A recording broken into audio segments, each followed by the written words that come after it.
Bonjour à tous et bienvenue à bord du M2 pour cet épisode 3. Le thème de l'épisode 3, c'est la ligne de métro.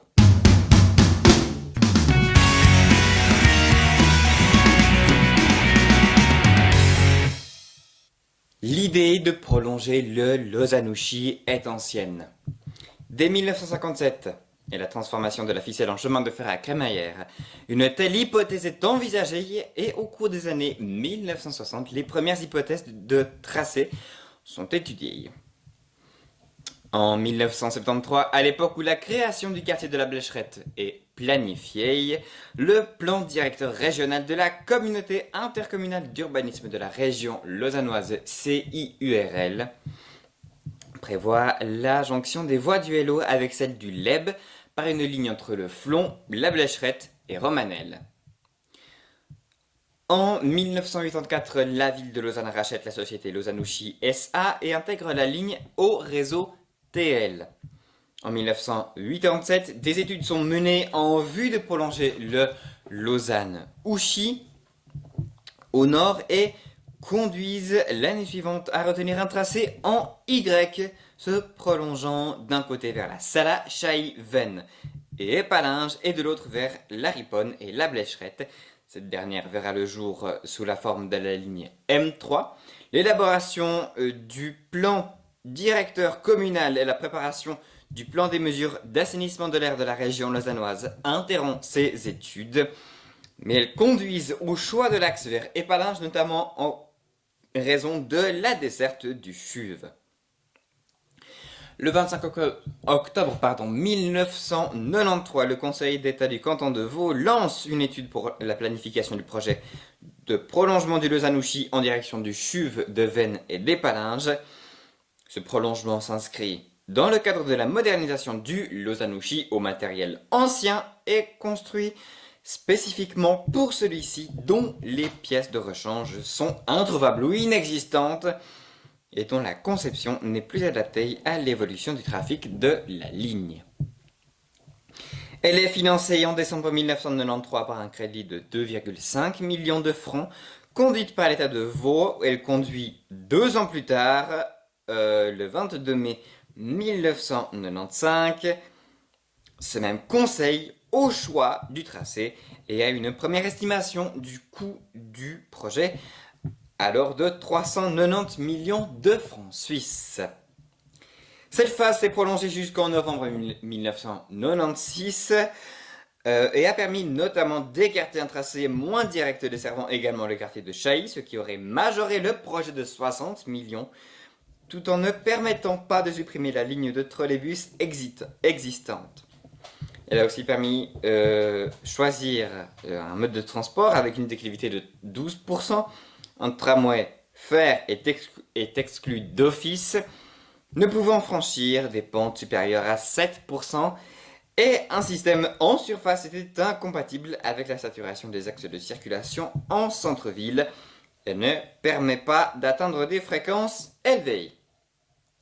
Reste alors à choisir entre métro sur pneumatique, maintien du chemin de fer à crémaillère, et à l'instar de la ligne C du métro de Lyon, ou attraction à moteur linéaire, à l'instar du SkyTrain de Vancouver.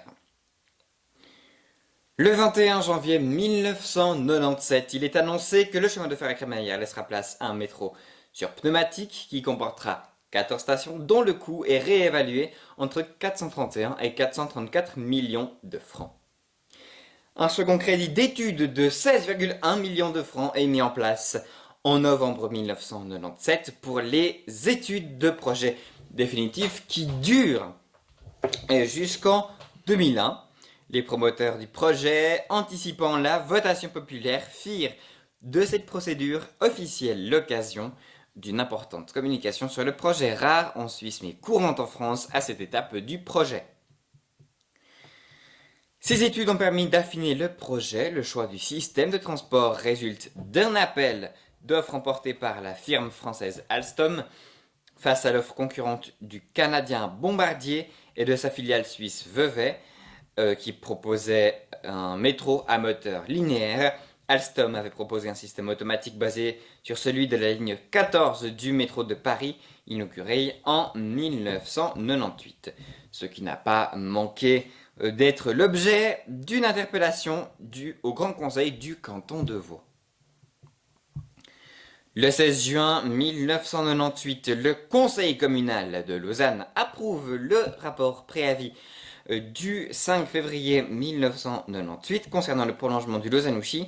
Le 21 septembre 1999, les études ont permis d'affiner le projet et de choisir le système de transport à la suite d'un appel d'offres remporté par la firme française Alstom face à l'offre concurrente justement du Canadien Bombardier qui prévoyait un métro à moteur linéaire, qui a présenté un système automatique basé sur celui de la ligne 14 du métro de Paris, inauguré en 1998. Les lots du système sont adjugés en juin 2021 sous condition de matériel roulant. Sous condition de réalisation du métro, Alstom se taille la part du lion avec les lots matériels roulants, automatisme, voie et alimentation électrique. En juin 2000, les travaux de génie civil sont mis en soumission. Fin février 2000, il est annoncé que la ligne sera réalisée en une fois, notamment en raison de la soumission du projet au référendum financier au lieu d'une réalisation en 2 phases. Cette décision permet de ramener le prix en particulier du matériel roulant dans l'enveloppe budgétaire initiale. Les essais d'adhérence confirment la fiabilité d'un métro sur pneus. Le projet est soumis à enquête publique entre le 19 septembre et le 24 octobre 2000. En octobre 2000, pendant la campagne de communication du Conseil d'État, il est annoncé que le LO deviendra le M2, tandis que le TSOL deviendra le M1. Pour que la construction de la ligne estimée à 590 millions de francs se réalise, il fallait 3 conditions selon une décision du Conseil d'État vaudois. En difficulté à cause d'une crise financière du 2 mai 2001, le projet a failli être abandonné à cause de l'une d'entre elles, la privatisation de la Banque cantonale vaudoise, dont il détient 17% des actions.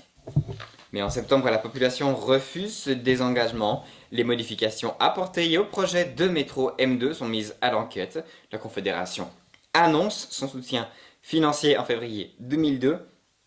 Ce n'est que le 2 juin 2002 que l'horizon se dégage pour voir le M2 avec l'annonce du Conseil d'État renouvelée en mars 2002 de vouloir réaliser la ligne qu'il estime stratégique et essentielle au canton.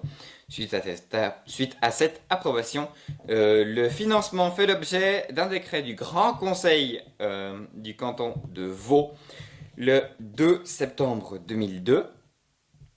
Des ajustements du projet seront par la suite nécessaires pour respecter le budget de 590 millions de francs suisses.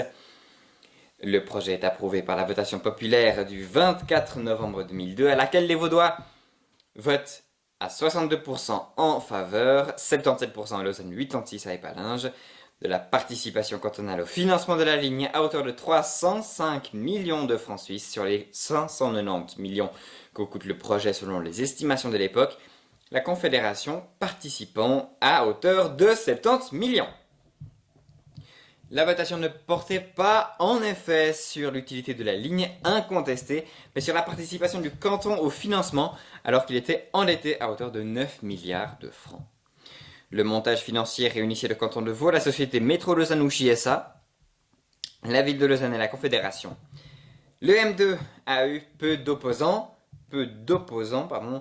ces derniers le jugeant pharaonique et préféraient la reconstruction du réseau de tramway. Lausanne obtient ainsi la réalisation d'un réseau en 3 lignes. Dans ces conditions, le Conseil fédéral octroie la concession du métro en septembre 2003. Les plans de l'infrastructure sont validés par l'Office fédéral des transports OFT en juin 2003. La construction de la nouvelle ligne a été confiée officiellement à la société Métro Lausanne-Ouchy SA sur la base d'une convention de septembre 2003 passée par l'État avec cette société propriétaire et concessionnaire de la ligne ancienne. La maîtrise d'ouvrage a dans les faits été assurée par les transports publics de la région lausannoise, déjà exploitant du Lausanne-Ouchy.